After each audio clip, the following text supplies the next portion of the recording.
अप्पी आमची कलेक्टर या मालिकेच्या आजच्या भागात आपण पाहणार आहोत.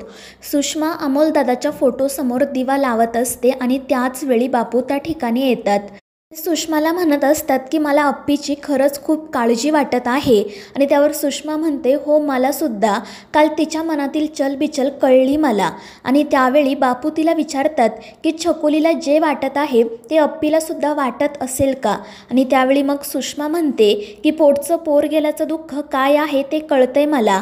अप्पी सहजासहजी हे सगळं नाही विसरणार. आणि अजून कोवळी आहे आपली पोरगी. एवढ्या लहान वयात तिला एवढ्या मोठ्या दुःखाला सामोरं जावं लागतंय. तिला किती त्रास होत असेल ते कळतंय मला. आणि त्यावर बापू म्हणतात की आपण अप्पीसोबत एकदा बोलायला हवं. मला तर असं वाटतंय की अप्पीला जे वाटतंय ना तेच खरं असणार. आणि ते ऐकून सुषमाला धक्का बसतो. ती म्हणते, म्हणजे तुम्हाला काय म्हणायचंय, ते बाळ अप्पीचं आहे असं का.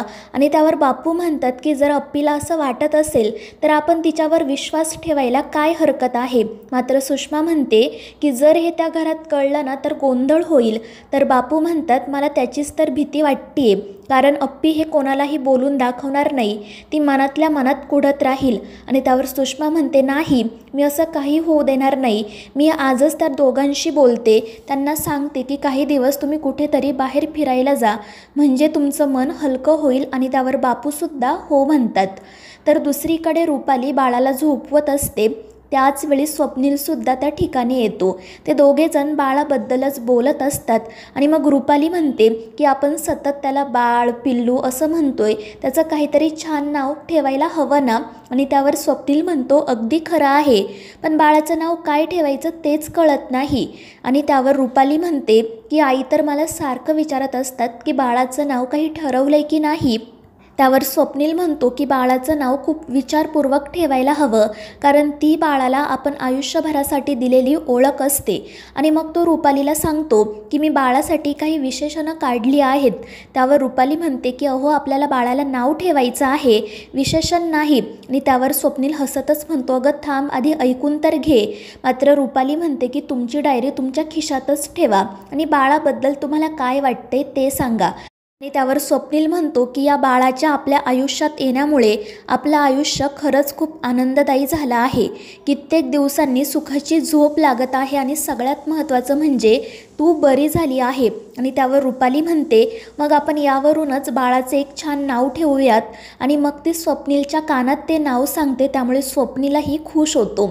तर दुसरीकडे सुजयने एका माणसाला कॉल केलेला असतो आणि तो त्याला सांगत असतो की मला 5 लाखांची मदत करा, मी तुम्हाला पैसे लवकरात लवकर परत करेल.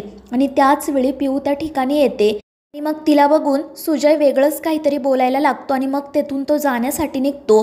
मात्र पिऊ त्याला थांबवते. ती म्हणते की सुजय मला तुझ्याशी बोलायचं आहे. पण सुजय म्हणतो की मला महत्त्वाचं काम आहे, मी नंतर बोलतो.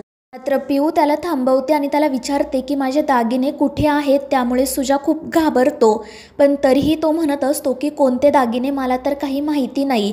आणि त्यामुळे मग पिऊ सांगते की मी शेतावर आले होते आणि तू इन्व्हेस्टरला माझे दागिने देत होता, हे मी स्वतःच्या डोळ्यांनी बघितले. आणि त्यामुळे सुजा मग रडतच म्हणतो की पिऊ मला माफ कर, मी तुला तुझे सगळे दागिने परत करेल, पण आता मला पैशांची खरंच खूप गरज आहे.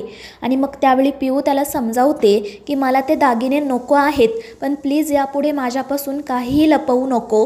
आपण दोघे मिळून या सगळ्यातून मार्ग काढूयात. आणि त्यावर सुजयसुद्धा हो म्हणतो आणि तिला मिठी मारतो. तर दुसरीकडे अर्जुनने अप्पीसाठी एक साडी आणलेली असते. आधी तो अप्पीचे डोळे बंद करतो आणि मग त्यानंतर तिच्या हातावर ते गिफ्ट ठेवतो. साडीला बघून अप्पीला खूप आनंद होतो. आणि मग त्यानंतर अर्जुन तिला दुकानात घडलेला प्रकार सांगत असतो आणि म्हणत असतो की त्यावेळी ना मी तुला इमॅजिन केलं आणि मग तू कोणती साडी घेतली असती असा विचार केला आणि मग शेवटी ही साडी निवडली. त्यावर अप्पी म्हणते ठीक आहे. आणि त्यामुळे मग अर्जुन तिला विचारतो की अप्पी नेमकं काय झालं आहे, तू एवढी शांत का आहे. त्यावर अप्पी म्हणते की काही नाही अर्जुन, मी ठीक आहे आणि साडीसुद्धा खरंच खूप छान आहे. मात्र अर्जुन म्हणतो की नाही अप्पे, मला माहिती आहे तू फक्त शरीराने इथे आहे, मनाने नाही. त्यामुळे प्लीज मला सांग काय झाले. आणि मग शेवटी अप्पी त्याला सांगते की आज ऑफिसमध्ये डॉक्टर आल्या होत्या. आणि मग त्यानंतर ती घडलेला प्रकार सांगते.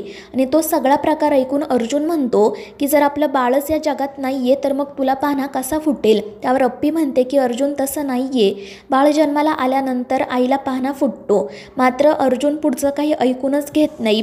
तो अप्पीला म्हणतो की आता हे सगळं काही जाऊ दे, तू साडी नेस आणि छान तयार हो. आणि तो पटकन तेथून निघून जातो आणि अर्जुनच्या अशा वागण्यामुळे अप्पी दुखावली जाते. ती म्हणते की अर्जुन तू माझं बोलणंसुद्धा नीट ऐकून घेतलं नाही. बाईला गिफ्टची, साडीची, दागिन्यांची आवश्यकता नसते. तिला फक्त तिच्या नवऱ्याने तिला समजून घ्यावं एवढंच वाटत असतं. पण आज तू साधं माझं बोलणंसुद्धा ऐकून घेतलं नाही. आणि मग त्यानंतर ती नियतीला म्हणते की तू तरी आहेस ना गं माझं ऐकायला. त्यानंतर संध्याकाळी बारशाचा कार्यक्रम सुरू होतो. सगळेजण छान तयार झालेले असतात. मोठा मांडव घातलेला असतो.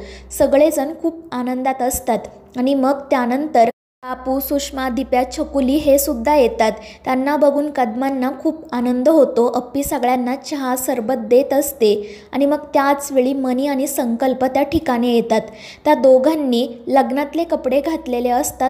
आणि मग संकल्प मुद्दामच अप्पीला विचारतो की हे कोणते कपडे आहेत, आठवलं का तुला, आपल्या लग्नातले.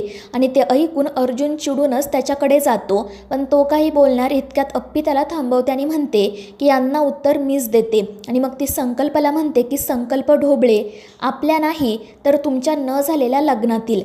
त्यावर संकल्प म्हणतो फक्त माझ्या नाही तर आपल्या न झालेल्या लग्नातील.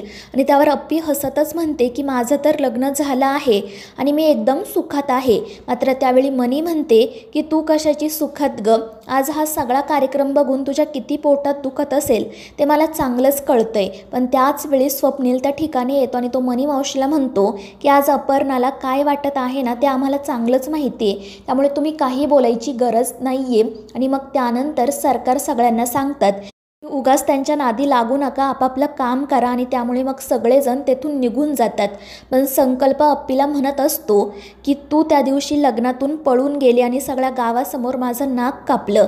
आता मी तुला आयुष्यभर सुखात राहू देणार नाही. तर अप्पी त्याला सांगते की माणूस बदला घेण्याच्या नादात स्वतःसुद्धा जळत असतो, एवढं लक्षात ठेव. मात्र संकल्प म्हणतो की यावेळी तसं होणार नाही.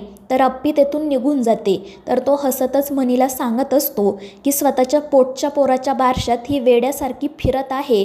आणि त्यावर मनी म्हणते की आता जेवढा हा कार्यक्रम मोठा होईल ना तेवढाच तिला त्रास होईल. आणि मग त्यानंतर पुढील कार्यक्रम सुरू होतो. आणि मग बाळाचं नाव ठेवण्यासाठी आत्याला बोलावतात. रुपाली आत्यांच्या कानात नाव सांगते आणि मग आत्या ते बाळाच्या कानात. तर दिप्या विचारत असतो की काय नाव ठेवलं बाळाचं.